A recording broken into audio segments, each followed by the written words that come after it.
Hello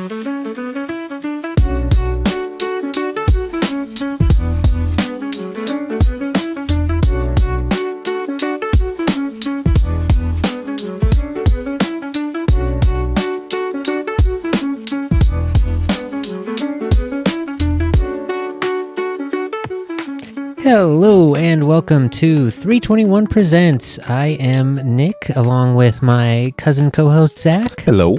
And we are here with another batch of topics for the week. Our big piece of news this week is, of course, the hot off the presses Pokemon Legends ZA. But before we get to the fun and games, I have some old news I'd love to cover first. A film I took in earlier this week. Do you remember even that Pharrell made a movie in Lego? I did. I watched it a couple months ago, actually. Oh, fantastic. I just took it in a couple nights ago because I've been getting the tips or the clips on recommended to me on YouTube, and like after 3 of them, like, I'll just go find it. I'll find the whole thing and watch it. And it was pretty good.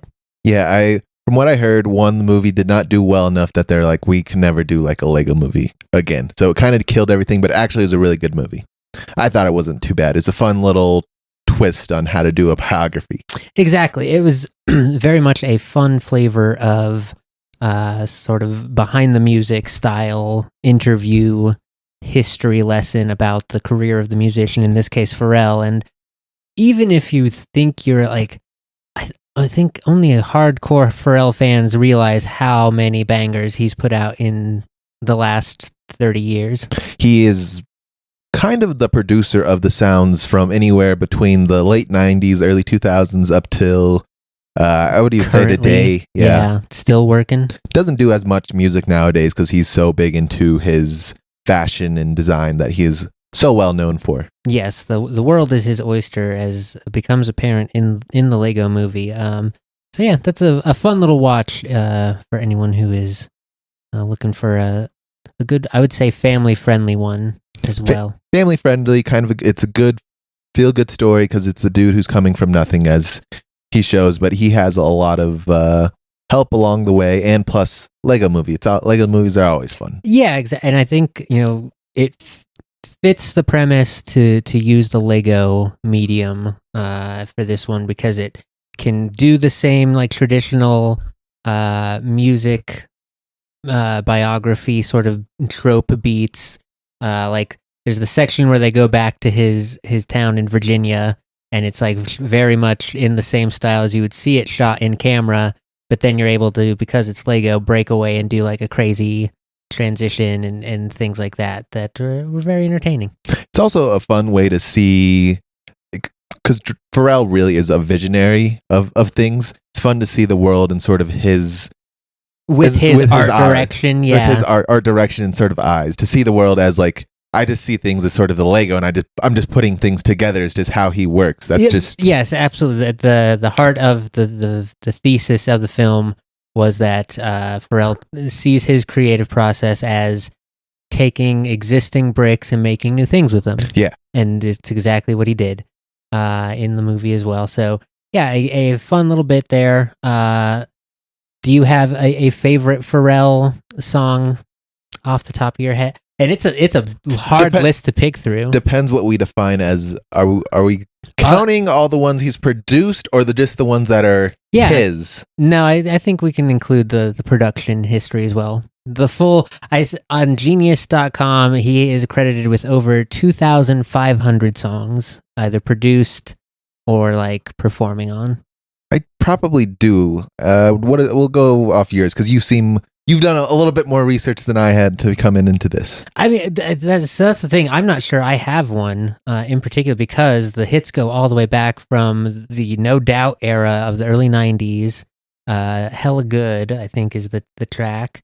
And then you've got, I'm a big fan of the Daft Punk collab for Get Lucky. That's kind of an all-timer for me. That whole album is really good, though, and Pharrell's all over that. So that's probably in my like top 5. Hot in Here, an all-timer for the millennials. Drop It Like It's Hot. the Snoop family friendly version for some reason. Yeah, Snoop's got to be, he's for the people. Exactly. All of those, very, very good. That's what I think. That's another one we can mull over, because there's a lot of good contenders. It's just an endless. Happy, the global number one hit sensation. It's just an infinite scroll on his discography. Yeah, the man has 2 different Wikipedias for just the things he's produced and just for himself. Do you want to see Pharrell, or do you want to see the Neptunes, or do you want to see NERD? Too much. A lot of good stuff. So that was my first topic, and of stop and think about how good Pharrell is. Exquisite. I was going to say extravagant. He's also that, but he's extravagantly exquisite. Absolutely, both do fit here. The other topic I would love to cover this week, because it's been on the list for a while. I think we can knock it out. And they just went platinum with the soundtrack for the movie Kpop Demon Hunters. The societal phenomenon, the third wave of K-pop domination in the U.S.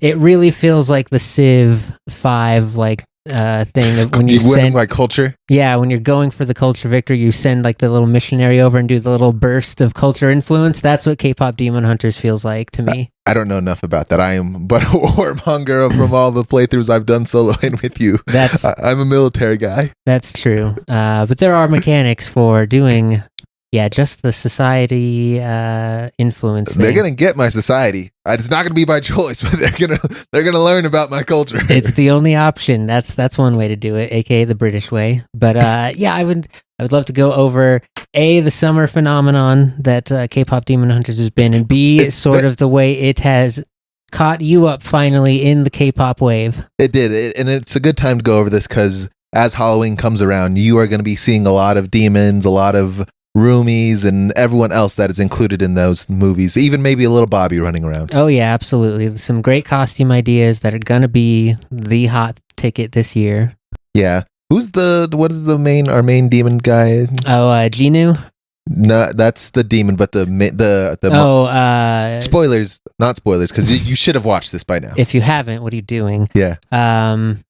That is, what is his name? It doesn't even matter. He's such a little part of the movie. Everyone forgets his name, but that would be a fun little costume. Just the big flaming head? Yeah. Yeah. That would be fun. Put a little table on. Yeah, there's all sorts of fun ways you could do that. Gima, that's right. But yeah, so this, as I said, referred to, is sort of like the third wave. I would say the 2012 global sensation Gangnam Style was the other big wave of K-pop influence. BTS kind of came behind in the wake of that wave, I would argue. Yeah, it's if my history is correct, you have Gangnam Style coming in the early 2010s. BTS kind of catches fire around 2017, all the way through our COVID period. Yep. Before everyone went off to the military. Yep. And now we are amidst we're like the 4th generation of K-pop stars now.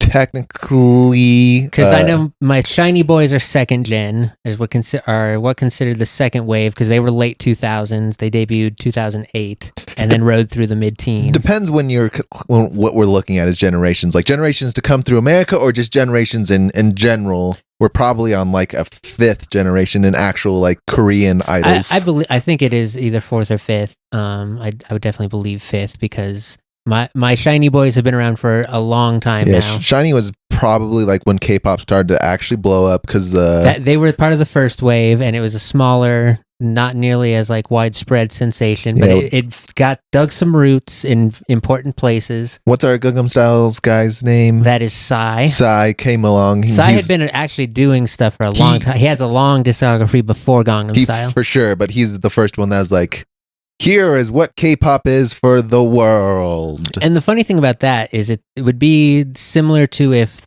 people got introduced to American music by like, I'm trying to think, it's not quite Weird Al level, but it is like very much a tongue-in-cheek, like jokey song. It'd be like if hip-hop went global for Lil Dicky. Yeah, that's a good equivalent for sure.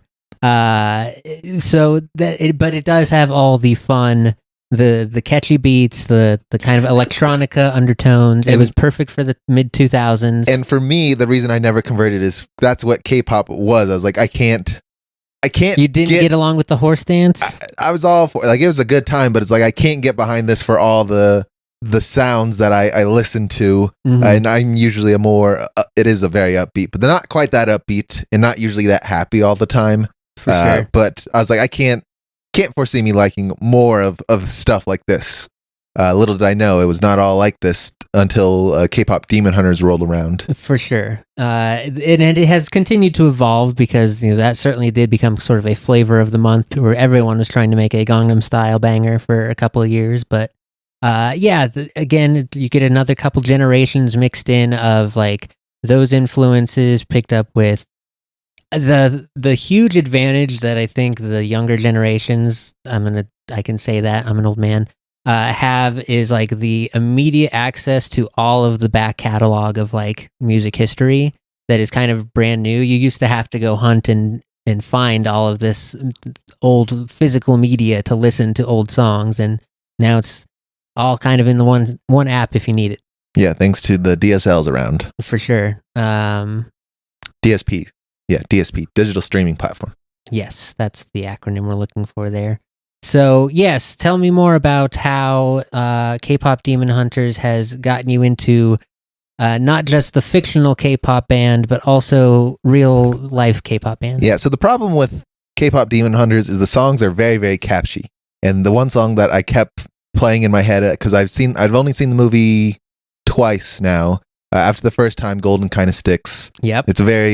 It has a good little harmony and beat, very catchy. Yes. And then after the first time, you're like, okay, I can listen to this every once in a while. But after you watch it the second time, it's like, okay, now this thing is kind of burned into my brain, and I needed more of this. I needed more sounds like this. So I took myself on a little adventure.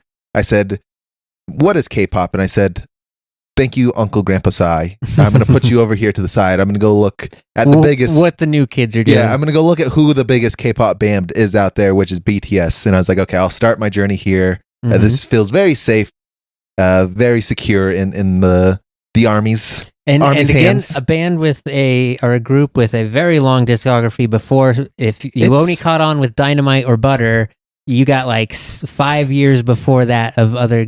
Yeah, I didn't go all the way back into their catalog. I'm not a fan of their older sound as much as for their newer sound, but like for me listening, their older sound is very hip-hoppy and very urban and street. My City is a completely different flavor to the newer stuff. Yeah, which is not how they sound today. They're much more of a pop band, which is what I desired and what I needed in my life at that time. Nothing wrong with their hip-hoppy stuff, but it's tougher for me to listen to as a hip-hop head because I'm so used to it being in English, and I like the little bars that they do put in some of their songs. Sure. America has, a far denser and richer hip-hop it takes vernacular to appreciate versus the K-pop. K-pop rapping has gotten much, much better over the years, for sure. So much better. Augusty Suga, probably one of the best rappers just overall right now, just from bars to fast rapping, whatever you want to do, you can do. Some of the most talented people are in the K-pop industry right now, just like sort of indisputably. Very much so. Very, very talented, very well trained. They take a very long time for some of them, unfortunately, but it is all worth it. And for BTS, they took a while to get there and sort of fire off. But yes, for me listening and kind of going back my hip-hop tangent, it takes me a while to embrace the others. It took me a long time to embrace our closest brethren, the English called grime, the grime sound. So I'm still working my way into the Korean sound. But I started my journey on BTS and started listening there, and I was like, okay, I'm ready to open up the doors, and I just would throw on a BTS radio because there's songs I know, there's songs that make me feel good and comfortable. It also helps a whole lot that Jungkook just put out a pretty much an all English album, which is a very good introduction for those to just sort of dip your toes and sort of make your way through the K-pop industry. Yes, that has been, I'd say, in the last, basically since COVID. I mean, they were working on it before that, but it really kind of kicked in the last 5 years where the K-pop industry has pretty intensely focused on getting their stars fairly English literate very quickly. Yeah, it's interesting because it's not like, even for some of the bigger bands, even today, like they're not super English literate for the most part, and I'm surprised. It's not like the standard yet, but not quite yet. But they are working towards that, and at least a person in the band will speak pretty fluent English for the most part. You generally have at least one, and then like you also, as English only speakers, we tend to not appreciate that they're also generally covering like 2 or 3 other Asian languages as well. Like they'll have Japanese, Chinese, Indian. All need to get coverage at some point in the media tour. Yeah, being especially a star over there in Asia, your tours are kind of stops everywhere, and stopping in Japan's like a huge thing for them. They do it all the time. Singapore is another big stop for them. A lot of cross-pollination. Very much so. And like I said, it's tougher, at least for me as a listener, because even in my anime cartoons, I have a tough time picking the sub option. I'm a dub guy. Sure. So that's a little bit of a flip in my brain that I have to do. I will say it does take a little bit of concentrated effort to take things in like in different languages, because a lot of, especially the Asian languages, tend to have a lot different cadences and like grammatical structure to what our English ears are accustomed to.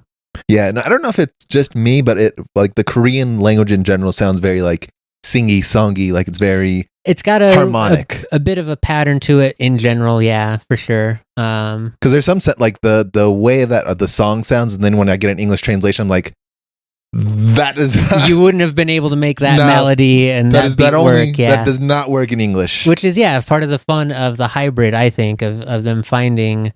And I will also say Korean rappers love a good slant rhyme where it's just sort of in the ballpark of the same consonant sounds, and that's good enough to make it an A-B verse rap. I'm all for a slant rhyme. It doesn't have to match exactly. I'm all for that.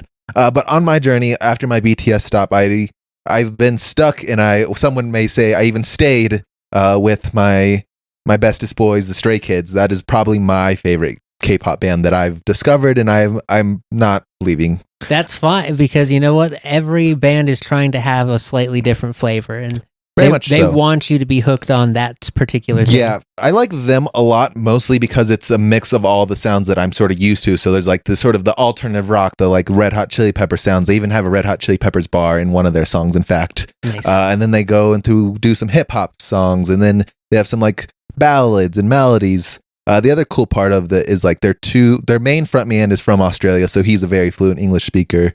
As long as probably one of their biggest star, Felix, is also from Australia, so generally English speaker. Getting all the cross pollination. Very much so. So for me, it's a little bit easier to digest, and it also comes with the sound that it hits my brain in the right place. For sure. Yeah, I think that was sort of my takeaway from this summer. Because Kpop Demon Hunters is an excellent movie, I would say. It's definitely like 9 out of 10. Yeah, I'm scared for 2. I mean, the sequel in the works is definitely probably going to have the sequel curse of not being able to live up to the original. And because like the original was in works for like 7 years or something from its original like conception through all the rewrites and then songwriting and everything. So they're going to be like pressured to kind of get 2 out the door a little quicker. And hopefully, the creators and everyone still had like some ideas ready to go. I'm sure there's a whole like big story arc you can follow along, and some other different adventures and avenues you can make stops at. Because there's a ton of Korean mythology that a lot of the lore of Kpop Demon Hunters is based on, that you can for sure dig deeper into. Yeah, I'm actually surprised that there's been no sort of attempt to do something like this before. Like the BTS people have, I think, the means to do so for the mostest part. It's just finding the right audience, which would be America, who's the biggest, I think, media consumers overall. And see, that was a thing. So since I was a little bit more versed in the K-pop industry, like I said, I caught on with SHINee, although I didn't catch them at their debut. I didn't catch on until about Gangnam Style. And then I was like, all right, I'm hooked on this one. Let's see what else they have in this genre here. And the one that hooked me for SHINee was View, which is a very like house beat, and that was innovative at the time too for K-pop. I cannot tell you how bad SHINee messes up my whole mix when they get it. I get an old SHINee song, and I was like, "This is what is it? What have I just stepped into?" And it cannot be understated. They had songs banned for students during test taking times because otherwise they were too catchy, and the kids would just be dancing to the songs all day long and not studying, so they had to legally ban them. That's crazy. Yeah, very fun. But being versed in that, I was a little concerned going into Kpop Demon Hunters that it was sort of like trying to bank on the gimmickiness of like, oh, K-pop is pop, because I didn't know much about like it going in. I didn't know that it was written by what the production looked like, a woman of Korean and American background and all that, and then who I'd not heard of any of the performers on it as well, which is all like I knew Twice was featured on it, but it was like they're not doing anything original. Yeah, they're coming too next year. Just a little. They just get a little thing where the Demon Hunters are beating Twice. Yeah, for sure. The reason I stepped into it is one, it looked just enough like Spider-Man. Sure. The Sony animation studio Sony animation, now. It looks very similar to that. And I was who have really stepped up in the animation space to kind of undo Pixar, who everyone's a little kind of tired of now. Yeah, it looks so much like the Spider-Verse, and I knew I'm huge. I love all the animation stuff. Just in general, I prefer to watch it over real life TV drama, whatever it is, reality, all those sort of things. And I know my significant other was a big enough K-pop fan. There's like, enough intersection. We can intersect here and be happy. Have some enjoyment for everyone for sure. And I think because there for me was a little concern of like, oh, they don't really have like Twice is definitely of the older generation of groups as well. Maybe not as old as SHINee, but they've been around for quite a while. And is also a very large group. They have like 14 members or something. It's too many. I thought that's only like there's a fine print when they say like featuring Twice, and it's like members of Twice because there's only like 3 of them who do the song off the soundtrack. Yeah.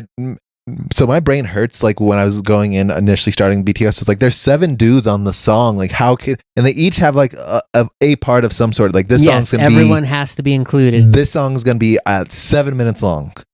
Which no problem with that. But I was like, oh my gosh, no. But they're doing it all in 4 minutes, and then I was a little resistant to even become a Stray Kids fan because now we have 8 members. Yeah, I was like, we can't. That's down from 9. Yeah, I was like, we can't have this many people on one soundtrack. Now you know all 8 of them, don't you? I do know all 8 of them, and they do a weird thing. They do like their split is very interesting. So they're not always all featured on. Are they doing mini groups? They have some like mini group split ups. Yeah. So they have like the mini group split ups. So there's like. There's one is called 3 who does all their the main producers, all the writing stuff. They have like a dance squad, and that was like another piece, and then you have like their 2 like rappers, as well. So it's pioneered again by the second gen folks. Super Junior has had like again, I think 14 or 15 at one point, have gone down to 11 now. But when you have that many people, and there's always some like kind of natural combinations that work out of that because these performers kind of so well. Yeah, it's funny because I'm curious how they do some of their production, because sometimes they'll just match people up, their styles be a little bit different or their sounds be slightly different, but it all matches and mixes very well together. And that's kind of dependent on which label you're under. There used to only be 3, and now have splintered out to be a lot of mini. There's a ton of like labels that are now artist owned, and which is very good for the industry because it was very unhealthy when it was just 3 conglomerates that owned everyone's contract and could kind of set the standard for you are expected to perform this many days in a row and all that, and a lot of really bad control, especially in the girl groups, about keeping them at certain weights, and cosmetic surgery is also a very big thing in Korea still, unfortunately. Yeah. To the point where a lot of people's faces get work done very early in their careers. But so there are, and That is, I would say, my only critique of keeping like Kpop Demon Hunters from a perfect like all-time classic movie. It's still excellent, like 9.5, so good. Rewatch it all the time, but that they only very lightly scraped the surface on that sort of like dark side of the K-pop industry, which is fine. Like you can't be talking too much smack about like.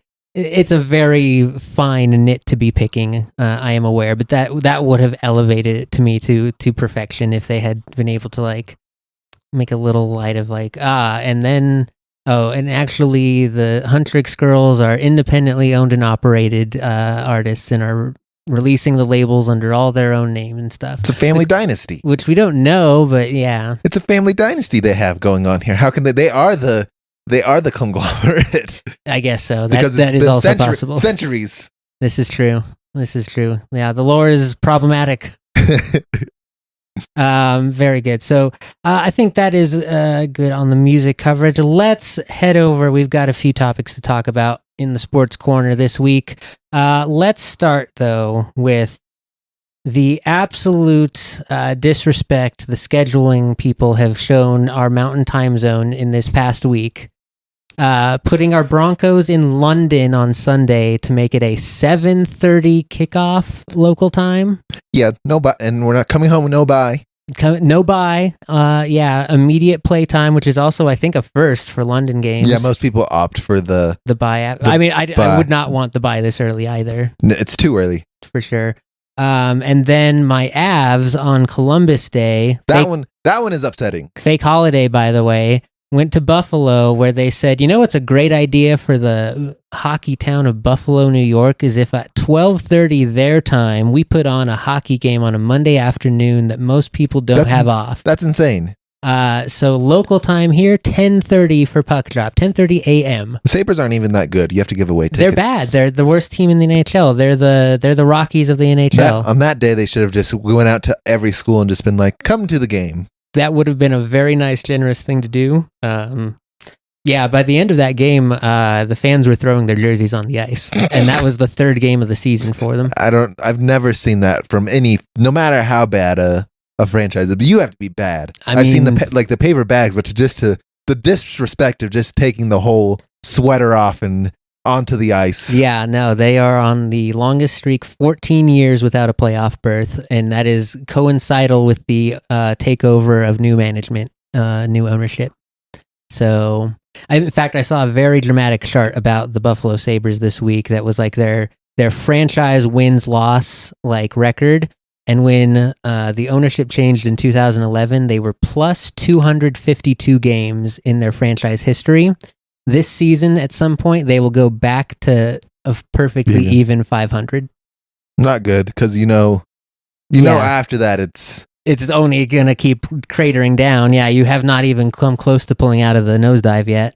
No, that's a lot of sky that you are very close to hitting the ground. Indeed. Only other hockey news I wanted to brag about is that after roughly 1.5-ish weeks of play, the Avs are across the board number one on the power rankings with a now 4-0-1 record, and we had a shootout loss to the Dallas Stars, who continued to wield Mikko Rantanen against us in a very unkind way, and had the fortune of having Jake Ottinger steal them a game, basically. Ain't that just the way? I didn't even go look at Gorilla. Woody Page probably would have upset me. But you know what? I actually didn't even see any Woody in my scroll this week. I'm not shocked. I think that they also were watching and listening and be like, well, we can't do that. Tried that, and we'll give that a rest for now. Yeah, we'll put the Woody Page button away for a second. But yeah, overall, Avs looking good. Not even clicking like at their best just yet, but still productive first line, productive third line. Second line got going in our most recent game against Columbus earlier this week. So it's looking good. In fact, our biggest problem might be that the defenseman we picked up right before the start of the season from Calgary, who didn't clear waivers, we picked him up instead. Ilya Sorovyov, I believe, is almost looking too good to the point where I think it escalates some Sam Girard trade rumors circulating because he kind of becomes the odd man out of he's in a group of very good defenseman options. Ilya Solovyov, I should look it up. He's dead right now too, isn't he? Sammy? He just went down. Sammy is on the injured list for at least a few weeks. Ilya Solovyov, who is our new pickup, is just like he's younger, cheaper. You can sign him. You got me sold already. And not to say that he's going to be of that, like he's certainly not a Sam Girard replacement, but he is a very good like bottom pairing defenseman that is kind of the open spot we have on the roster because our top two set, Cale Makar, Devon Toews, going to be the top line of Team Canada. I forgot to see him got demoted from that top because he was paired up with Cale, wasn't he, at one point? I mean, they mix and match a little bit so everyone gets a little time with Cale. Please, may I have some more? But it's mostly him and Taves. It's like if Taves is down or in the penalty box or whatever, someone else gets a few minutes with Cale. But so that's your top two, and then Josh Manson, and right now it is Sam Malinsky in your 3-4 spot, and then Brent Burns, who you went out and paid for in this offseason, who's looking very good.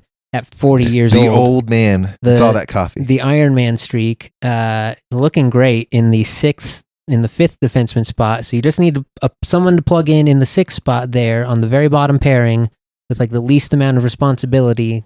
And they just need to be able to like keep up skating wise and make good decisions with the puck.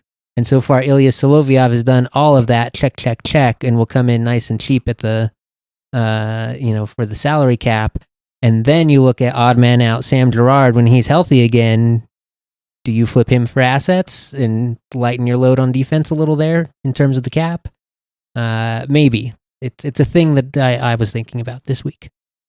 Possible. We know how much the Avs love to upgrade or trade some pieces around. And, that's the sort of... Sam Girard is also, the sort of... caliber trade piece around the deadline maybe that is worth getting a pretty good return back if we need some more forward depth or something. Sam Girard, Martin Necas. No, I mean, Necas is looking great right now, and hopefully we hear word of an extension before Christmas, ideally. Would be ideal scenario now, consider like just where we are. Obviously, it would have been nice to have him signed before the season, but because I think the chemistry is just showing like up so well. Necas and McKinnon lead the league in points right now with like 8 or 9 combined. They've been pretty unstoppable to start the year already. Yeah, tough to give that up. Hopefully he's found his groove now. And I've heard that everyone is so thankful that Landy is back because they did not like it as much with Cale being the top dog and commander of the team. Yeah, I mean, Cale's just a little too quiet, and Nate has openly said he doesn't want the job because he knows he's not like a good... I've heard Nate is too intense. Yes, and that's like the other thing that most people are saying is like Landy is the one guy that can like pull the reins back on Nate a little if he gets too lost in the sauce, and you didn't have that while he was out, so... That is, a huge chemistry balance to bring into the locker room. Yeah, I could imagine how unfun that would be. No pasta for anyone, and there's my guy Burns with his. I mean, you just don't let Nate see it. Yeah, just don't let him see the noodles in your mouth. He will flip out. I smell marinara. Why don't you tell us what happened since we last left the WNBA action? The WNBA action, of course. We were all right. We didn't give any cast or curse or anything like that. The Aces did walk away with their third championship in 4 years. The other fun thing we didn't touch on is Aja Wilson not yet, but MVP. Finals MVP. Defensive Player of the Year this year. Yep. And champion. Naturally, that comes with the MVP. But did she get scoring title too? She did. I want to say no. Let's see. But I'm not sure off that. I know she won those 4. She's the only person in any professional basketball that has ever won all 3. The MVP and Defensive Player of the Year together. Just on that alone. Wild. 2025. Yep. Aja Wilson. Yeah. Top scorer. Yeah. So she's kind of solidifying herself as the an all-time season for the ages, and largely back half loaded because they had a rough first half of the year. Yeah, she sent out a not so nice text to her team that was like, we're either going to go get it or you're not going to be here, essentially was the message. And everyone's like, I would like to keep this job, please. I want to be here. And that was enough to get her team kind of started on the right track. In this game, though, Satu wasn't there. One of their players went down early with an injury, and it was kind of just a cluster for the Mercury to try to it was a do or die game. Very much do or die. They fought very valiantly throughout the game for the most-ish part, but things just started to crumble around that third, fourth quarter when things got tight. They couldn't hold their composure enough with technicals, stupid fouls, things that you are gonna expect happen in the game. Sure. I mean, shorthanded, down players. It was a rough spot, but I think, overall, if you're the Phoenix franchise, you're pretty happy with that season. All things considering that it had largely looked all year like we were looking at Minnesota-New York rematch for our finals. To see the Phoenix make it to that finals seems like a pretty good overachievement. Yeah, and honestly, what a shock for the Aces with the way they started. They started off kind of very similar to the Avs did last year, very injury heavy through the beginning half of that season, which the record reflected, to get healed up and get on the right page just at the right time to get things kicked off and going to make it all the way to the finals to grab that trophy again.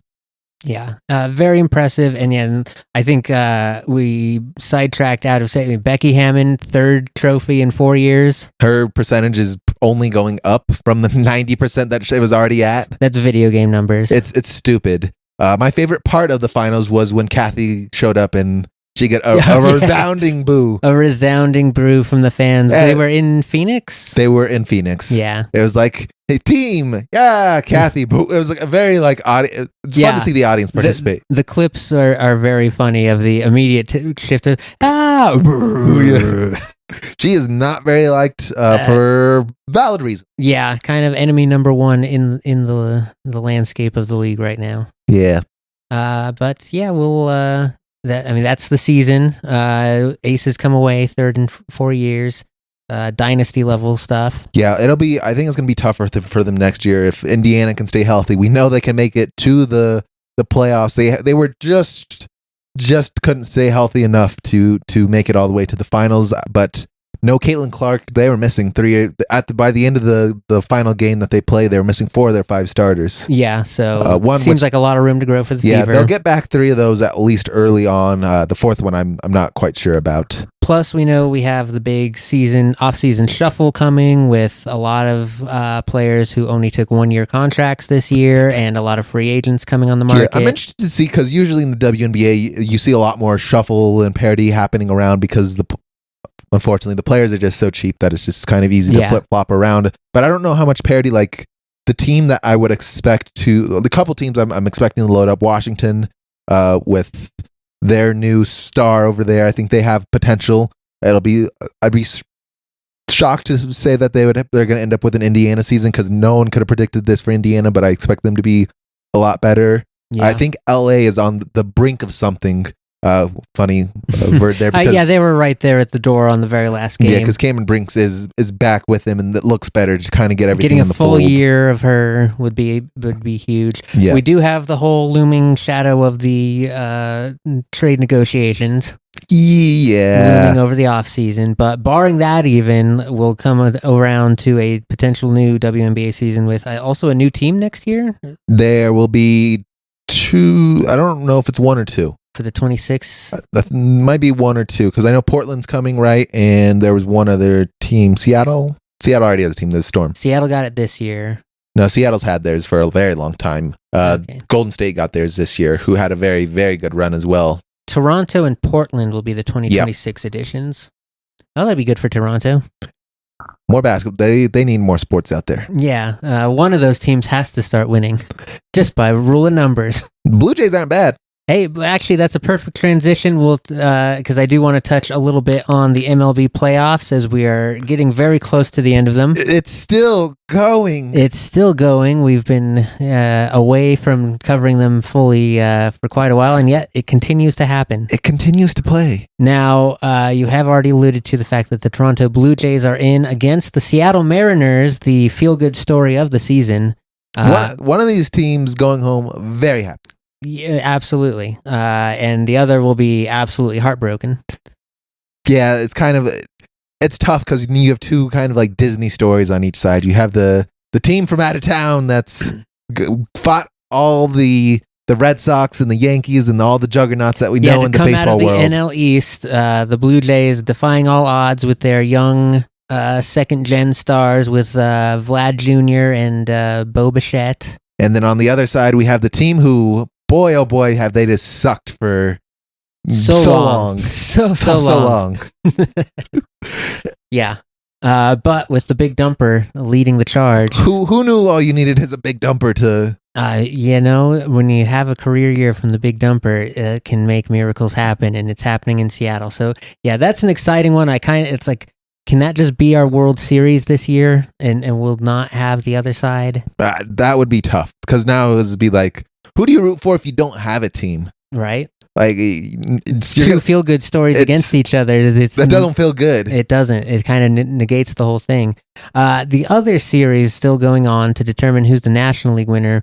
I saw an interesting framing on this, in that the Dodgers versus the Brewers is a microcosm sort of picture of the future of the league in terms of like what the next trade negotiation is going to be, because the Dodgers are famously the most expensive payroll, or like one of the top 3 payrolls in the league at over $500 million. Thanks, Shohei. The Brewers are instead... they're all homegrown for the most part. They have one free agent signing on their 26-man roster. Otherwise, largely, homegrown or like traded assets. So, and they are coming in at like $116 million, which is like bottom third of the league in terms of payroll. If the team with the low payroll can win a series and go to the World Series, that actually lends credence to the argument of the league and says, no, look, the system's fine. No, to the players who can say, look, we don't need a cap. Essentially, that it's all about how you spend, not what you're spending. And if the Brewers can do it, so can you, Cleveland, Kansas City, Colorado, Arizona. So the tough part I have is, I think even if you made that argument, right, the league is going to be like, sure, but with a salary cap, we can have a floor, and then we can make those teams that you're talking about spend more. And they're going to be like, why can't you put in a floor? And be like, well, it's weird to have floors with no ceilings. Mm-hmm. Because, the counterside being, if the $500 million behemoth goes on to become the first back-to-back championship winner in over like 20 years or something, that just lends credence to the players' argument that the owners or the league argument that you can just spend whatever to go get all the best players, and all these other teams will be sad. Exactly. Thank you. We got there about who's on which side of this. Now, with that framing in mind, the Dodgers are up in this series 3-0. I mean, naturally. 1 game away from sweeping the entire thing. Yeah, I mean, the Brewers did what they could, but I think the Dodgers are a little bit too much for most teams to handle. You have, the Dodgers are right now rocking a 5-man rotation where you can argue any single one of them could be the number 1 pitcher. Wonder what that feels like. Yeah, unheard of in these parts, but that's an interesting one. So we'll have one of those 4 or 2 of those 4 teams in the World Series, and I'll keep you posted on how that rolls out. Here's my proposition to the MLB is I want to go to a neutral site. The neutral site being here in Colorado. Only the team that can win here will... The hitter-friendly park?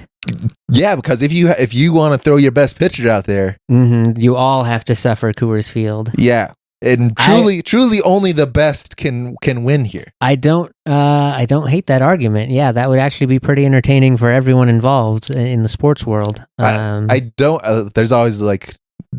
I'm not against neutral fields like how the NFL does. I think it is stupid sometimes because one of those teams should really be the home and away team. But and then sometimes it's not a neutral field at all. Like when Dallas had it in their building, or yeah, that's just kind of the luck of the draw. Or the 49ers had it in their building. Yeah, it's all the luck of the draw because it's nice here and all that good stuff. But I want a gauntlet. I want to build a stadium. Maybe we just make it, if they build it, they'll come sort of style out in the cornfield.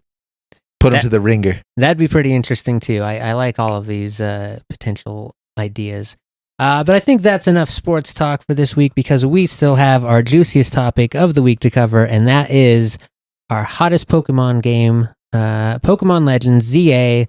How many hours do you have in it now, Zach? Well, I started playing last night, so I think I'm up to probably like 12-ish hours, maybe a little less, 10 or 12. I'm probably right around like 8-ish, 10 sort of thing. I got like a couple out. I got on release night, I got a starter picked, and that was it. And then I went to bed. And then, I picked it up a little bit yesterday and got a little farther into the mechanics and the story and everything. And then I'm about to about level 20 on my team. That's kind of across. I'm a little above that. So we're in the right place. There are some things that I really like about it, and there are some things that I want to be different. For sure. We should also note that you were running on the Switch 2. I am running original Switch version, which I'm curious if there are. I'd love to see like the side by side because. My NPCs are largely very stagnant, I would say. For as many as there are in the world, most of them stand perfectly still in the streets, and like maybe one out of a group shot will be doing a little animation or something. I don't have a couple more of my PCs are actually animated, but I'm curious because I don't remember where I found it in the city, but sometimes they just have people just sprinting by me. Oh, interesting. Like there's just a dude and a kid that is like joggers in the town or whatever. There are a couple of people who are like jogging or something, and then there's like the taxi service or whatever. But yeah, so initial thoughts. This is in the Legends series, so not a mainline game. We knew that the biggest change was the combat system moving to the real time, which I will say has thrown me for a little bit of a loop. Yeah, it's been a little change in the real time, but I will say I think I much prefer the real time battle over the take turns.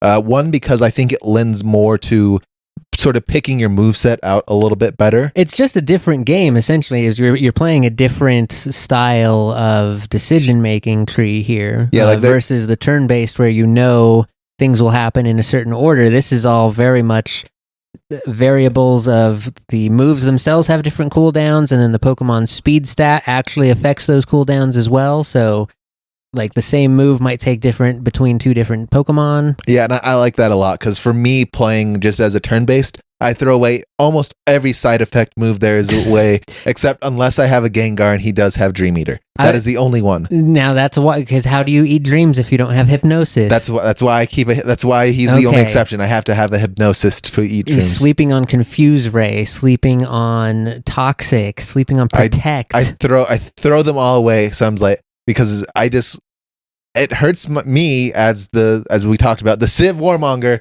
I can't be taking damage and not be giving damage back. You are a one trick pony in that regard. Yeah, I go for a glass cannon build for the most of the time, but now how is that still working for you in this one? I've changed my strategy overall for this one. I've kept a little bit more like status moves running around. Like I'm keeping some protects on, some growls and leers, and because whatnot. Things are based on cooldowns. Almost all of the attack ones have like the same 6 seconds. So if you burn them all, you're standing there with nothing to do for 5 seconds. You look real stupid, let me tell you. Yeah, but yeah, no, I keep some of the status ones now because they're actually in my brain they work better. Sure, for me, it is more obvious and direct sometimes on that they are having an effect in the battle. Yeah. Which is to say there are a lot of new UI things to get used to, some new symbols above everyone's little health bar, things like that. The audio warning for low health on the Pokemon has never been more important. That used to just be an annoyance because you're like, yeah, I see it, the bar is there. But now it's like, oh, thank you. No, I actually was not looking at my own health bar. I was too focused on the cooldowns. Yeah, focused on the cooldown, trying to aim. The one, yeah, there's like a whole terrain strategy of like positioning and like I'm learning. I'm still learning about like traversing some of the terrain. Like I found out on some of the scaffolding, you can just do the roll to get onto some of the other sides. The roll is a big new addition in Pokemon. There's a lot of trigger work involved on the Switch itself for like changing out of which mode you're trying to do the commands for. Yep. Pokeballs, you don't want trigger. You want let go of the trigger for a second, then back. Thank God they have a dude who's collecting, because the amount of times I'm triggering and then I'll accidentally throw just a quick throw of a Pokeball. Thank God they have people out there that are collecting my things for me. They did consider that people might have some accidental throwaways, and that it would be good to have a mechanic to get those back. I appreciate that very much. For sure. Now, this will maybe not make sense based on the things we were just saying about how many new things there are and different things to learn. I do wish this Pokemon, I know they designed for like the lowest common denominator, someone who's never touched the games before to walk in and get it. Can we please, in the year 2025, have an option of, can I skip the tutorials?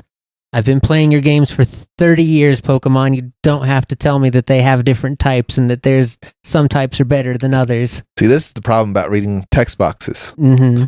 I didn't have to go through that. I didn't know what's happening. Oh my God. I'm just walking through. Yeah, for sure. For those of us who are reading them and have read them over and over again. Nope. I skip. I was just year after year after year. I keep coming back to the games for sure. Yeah. I love getting lost with these little guys, but come on, Pokemon. And this is, I think, why the older generation of fans have always clamored for like a more adult. Just treat us like we've played a Pokemon game before, please. Make one game where it's at least skippable.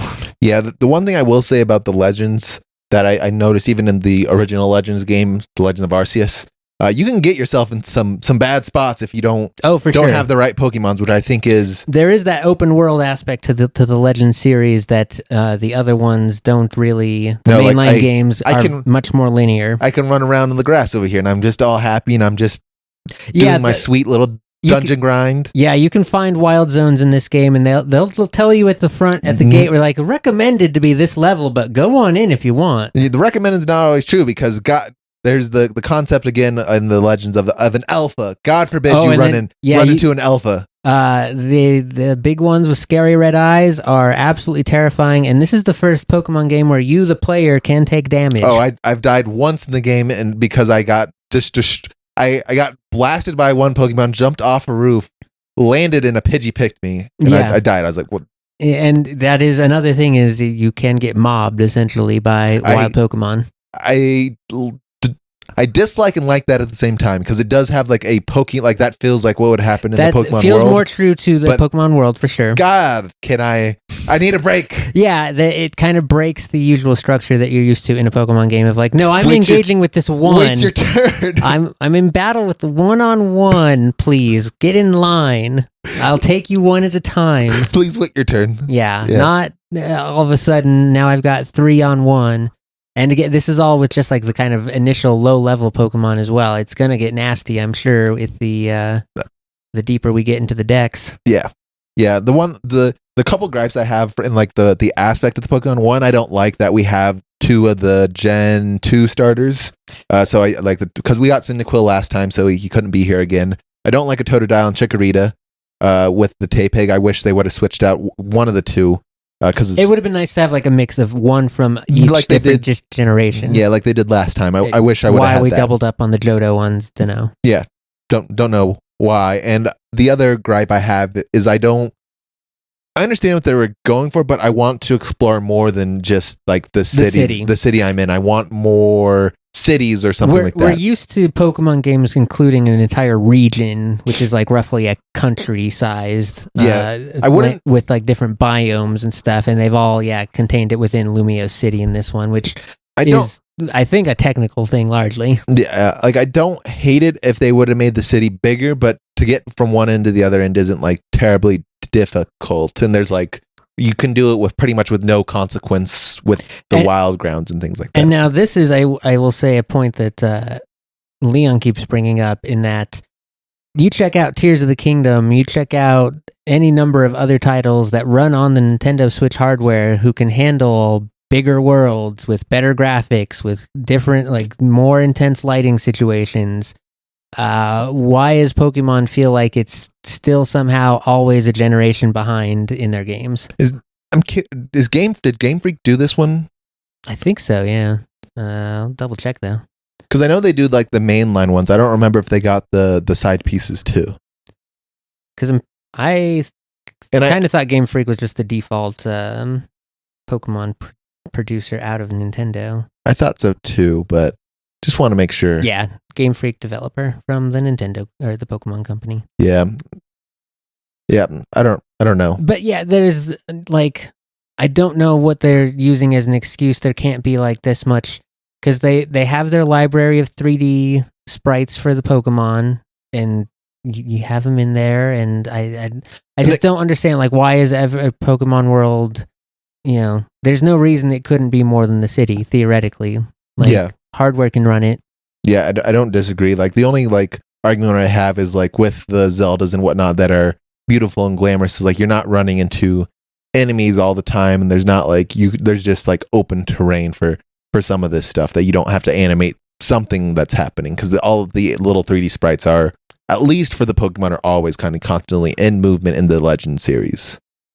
For sure, there's a little bit more active, but, I mean, you could have it proximity-based rendering type of thing, I would think. I don't know.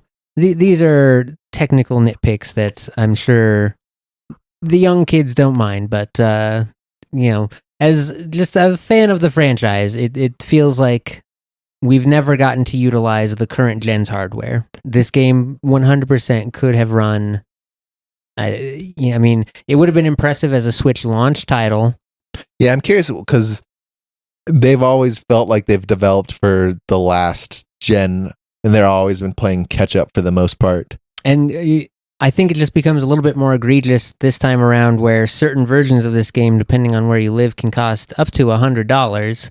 Ouch. Yeah, like in the UK and Australia, I'm pretty certain they're looking at like 90 for the Switch version, 100 for the Switch 2. Jeez. In US dollars. So it gets a little harder and like, it was one thing when they were $30 games, $35, $40 games. Now it's a whole $100. That's a lot of other things that you could be getting for. So maybe we should ask this question with our first, only dipping of our toes into the game. Do we think worth the price tag? It's hard to say no, right? It depends on how you look at the price tag for me. Like, I always look at the price tag as how much does this cost me to do something? So I usually take what I make my hourly, and then I'll put that into versus time. Yeah. Versus how much time I put into the game, and I've already made well more than that for the game. But like the one thing I can't. The biggest dislike I have so far with the game is just being stuck in the city, because Pokemon in general has been about exploring, adventure and exploring. Yeah. Here, little boy, you're 10 years old. Go out on your own and go learn you some Pokemon. And not being able to do that just sucks overall. Like, if they would have changed that, where I could have the cities. Like, I even like the little system that they put in for what we'd call like gym battles. What would have been like gym battles now. Oh, the ZA Royale. Yeah, I like that, because it feels like it feels like, yeah, the city has like a lot of trainers in it that you're meeting and fighting against. Yeah. And boy, is there a surprise for you that I just got to that I know you're not at yet, that is going to make you sad, but I'm not going to spoil it for you. Okay, very good. Because I was just about to say, if my biggest complaint out of the gate here is a pretty lackluster narrative drive, because it is so very strongly tutorial and handholdy out of the gate. There's not like, because in the original, like in Legends Arceus, you at least start with like a cutscene where your character is talking to Arceus, and Arceus is telling you, "I'm throwing you back in time to go do this thing." Oh, and I'm your father. Yeah. But you're getting, a little kick in the right direction out the get go, and in this one, you're just someone who walks into the city unannounced, and maybe it'll unveil more of itself. as the story goes along here, but largely it is, oh, you're a person in the city and now you're caught up in the things of the NPCs that you've met at this hotel, including the very large man who is 3,000 years old, and no one blinks an eye at that. He's a very strange man. He is, for sure. I mean, you would be too if you were 3,000 years old. Just to cut his pants. He's very strange proportions for a human being, that's for sure. Agreed. Yeah, so that's kind of my biggest gripe is like, if you're not really into the, I don't know, like if you're not hooked immediately by the concept of, yes, let me get from rank Z up to rank A in the Battle Royale, I don't know, like you're just kind of vibing in the city. Which experience have you liked more? Because you've played kind of two vastly different games at this point. You've played the one that you have been loyal to since you were a young lad, and you've also played the brand new, hot, fresh AAA title with the beautiful graphics and gameplay and design. Yeah, it's a stark contrast, let me tell you. I like that is 100% a thing that I don't think I might have complained about in a different Pokemon, like, or even in this one, maybe if I hadn't just played Ghost of Yotei, which was a very solid, like, nothing innovative narratively, a classic tale of revenge and learning the dangers of revenge and the power of forgiveness. And it's funny because we had the conversation is you can't play a game without a good story. We did have that discussion last week, and yeah, that is one of my sticking points immediately out of the gate here. But I'm still open-minded. We've got a lot of territory to cover still, and if you think I'm not going to go hunting down all them Pokemon anyway, you are mistaken. Are you still a completionist? Like I've never in any generation of any Pokemon game have I ever 100%ed a Pokedex. I've done it once. In which gen? Because there are certain there are certain ones where it's like that's impressive, and there's certain ones with like, yeah, that's a gimme. Yeah, it's been mostly on the Switch ones as I've grown older. Like I said, Pokemon is really for the kids, it's for the children. So I needed to add a new challenge onto what I'm doing. So I think it was what was the last? Last one was Scarlet Violet, and then Sword and Shield was the first Switch. Did we get the new Groudon one on a Switch? Was that a Switch one? Oh, yeah, these Ruby Sapphire remakes. Yeah, those were also Switch. Yeah, I think I did it on that one. That was a pretty generous third gen remakes. For sure. I think Sword and Shield was one of the easier, like... I didn't like Sword and Shield nearly as much. That one was, I think...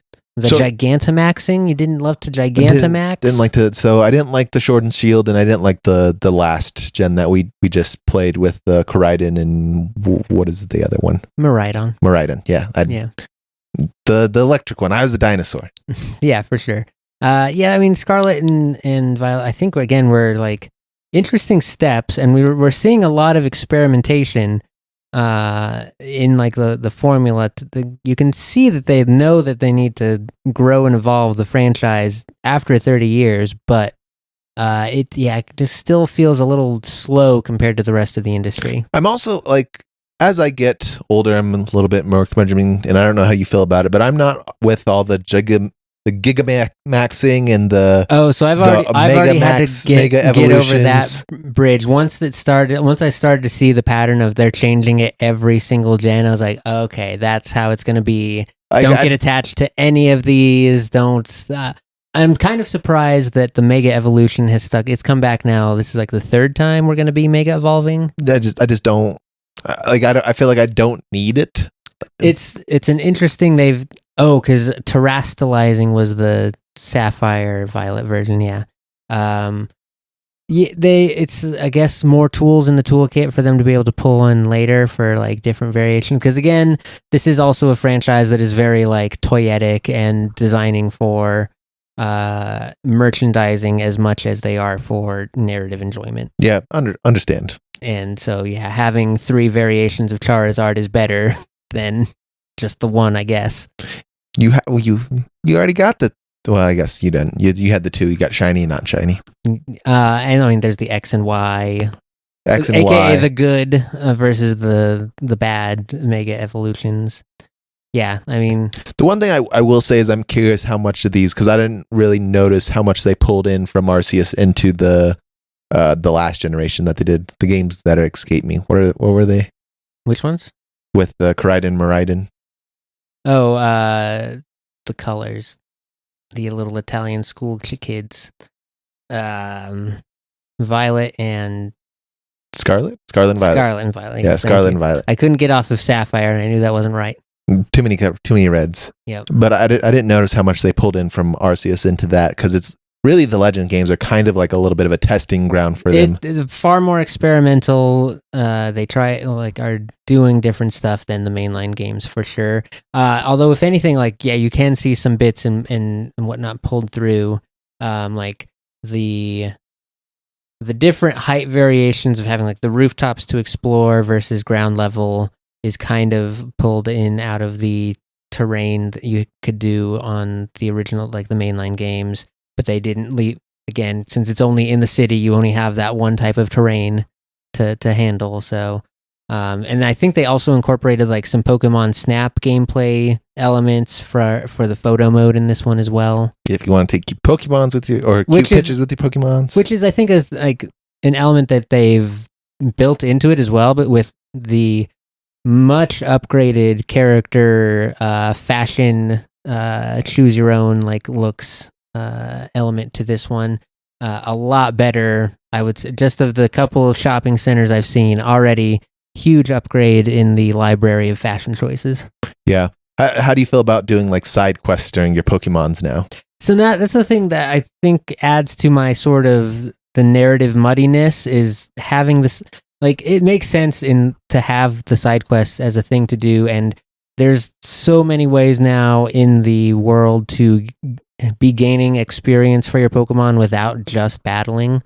That makes that sort of, it's opening the door to, if you just want to hop in here and vibe with your Pokemon, you can do that. Like, there's a thing where you can go to the cafes and sit there, and it's just you and your little, whoever you have out walking around with you, sitting at a table.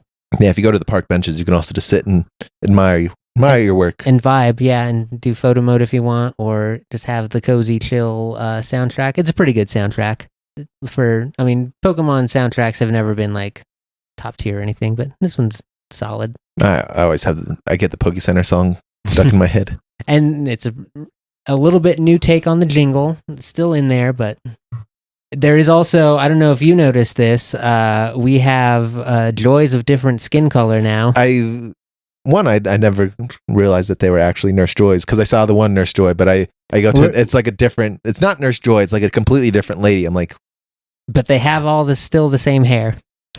Do they? I haven't noticed. Oh yeah. Like I guess I unless it's part of the hat of the Pokemon Center is the hairdo, but it goes under and looks a whole lot like hair. Maybe it looks different just because the people have like different head shapes and whatnot, and it's like, this don't feel like Nurse.